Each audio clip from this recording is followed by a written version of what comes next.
자, 안녕하세요. 네.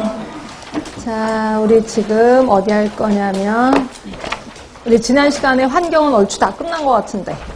그쵸?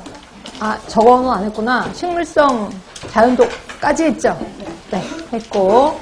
그 다음에 그 밑에 보시면, 자, 소화기계 감염병하고 세균성 감염병을 구분하는 건데요. 그렇게 문제는 안 나오더라고요. 그래서 이거는 감만 잡으시면 돼. 소화기계 감염병 하면은 뭐예요? 우리가 알고 있는 장티푸스, 네, 파라티푸스 뭐 이런 것들을 소화기계 감염병이라고 하는 거고요. 이질 이런 거. 세균성 감염병은 아까 말한 식중독을 얘기해요. 저번 시간에 배웠던 식중독. 그래서 섭취 균량을 보시면 장티푸스 같은 경우는 조금만 들어와도 걸립니다. 그러나 식중독은요, 왕창 먹어야 돼요. 균을 되게 많이 먹어야 식중독에 걸린다는 거죠. 자, 잠복기는 우리 지난 시간에 세균성 감염병 잠복기가 긴 것도 있고 짧은 것도 있다라고는 하지만 소화기계 감염병에 비하면 아주 짧아요. 그렇죠? 그래서 뭐 길어야 이틀 뭐 이렇게 보는데 소화기계 감염병은 뭐 이틀, 3일, 뭐 4일까지도 가거든요. 그래서 좀 긴 편이다, 소화기계가. 그리고 전염성이 심한 게 소화기계죠. 그래서 사람에서 사람으로 옮기는 게 소화기계인데 비해서 식중독은 그렇지 않습니다. 반드시 그 음식을 먹어야지만 걸리는 거죠. 그래서 전염성 거의 없어요. 그게 이제 2차 감염이라고 생각하시면 되고요. 2차 감염이 대부분 소화기계. 근데 세균성은 음식을 먹어야지만 걸린다라고 한 거예요. 그래서 그냥 낱말 뜻풀이만 하면 돼. 소화기계 감염병, 그 다음에 식중독. 이렇게 하시면 되죠.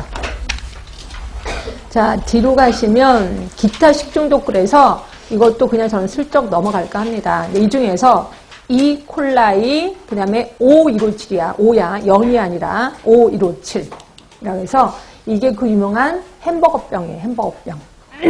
그래서 패스트푸드점에서 그럼 우리는 햄버거를 먹어서 걸리느냐? 그럼 햄버거의 가장 원흉이 그 패트느냐라고 하는데 그건 아니고요.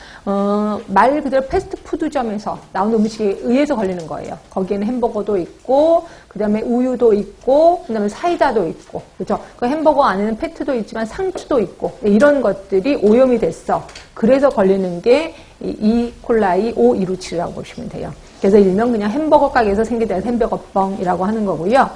자, 증상을 보시면요. 그걸로 인해서 죽는 경우도 있지 않나요? 라고 하는데, 예, 죽는 경우도 있어요. 근데 증상이 없는 경우도 있어요. 그러니까 사람마다 각기 다르다 이렇게 보시면. 어떤 사람은 그냥 먹어도 상관이 없는데, 어떤 사람은 먹으면 뭐 그것 때문에 죽을 수도 있다. 이렇게 보시면 될 것 같아. 그래서 보시면, 특히 여기까지 가면 죽을 확률이 좀 높아요. 거기 보시면 용혈성 요독증 증후군이라고 보이실 겁니다. HUS. 네, 여기까지 가면 조금 상태가 안 좋다. 이렇게 되어 있습니다.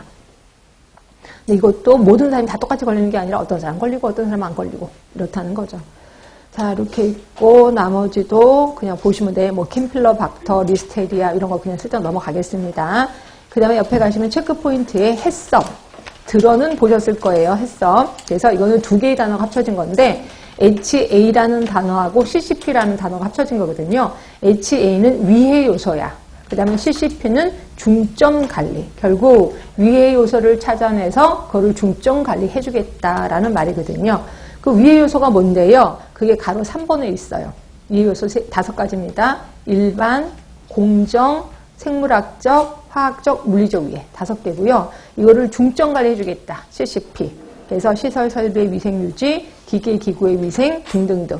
요게 기출문으로 한번 나왔을 거예요. CCP가요. 그러니까 CCP의 내용으로 옳은 건 뭐냐 이런 식으로 한번 나왔거든요. 요거 보시고 그 위의 요소도 나올 수도 있겠네요. 나올 수도 있겠죠. 그렇죠? 그래서 요 2개 했어. 요거 좀 기억해 주시면 될 것 같고.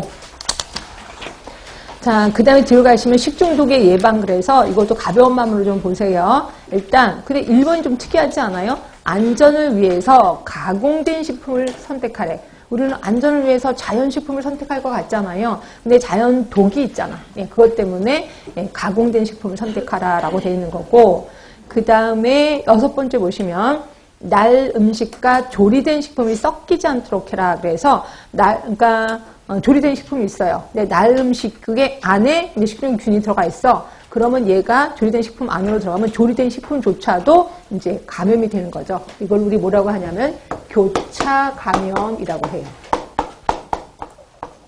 그래서 교차 감염을 방지하기 위해서 이걸 섞이지 않도록 하라라고 얘기하는 거고요.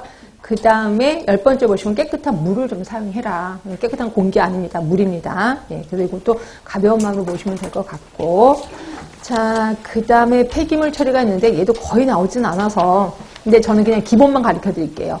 자, 폐기물 처리에서 대부분 우리나라는 매립을 좀 하고 있거든요. 매립. 그러니까 매립하고 투기하고는 좀 달라요. 투기는 갖다 버리는 거고요. 매립은 그 도중에 흙을 덮는 걸 매립이라고 합니다. 그래서 맨 처음에 이제 이렇게 한 30도 정도 경사진 곳을 찾아내요. 그래서 여기에 쓰레기를 놓고, 그러니까 일일 복토라고 하죠.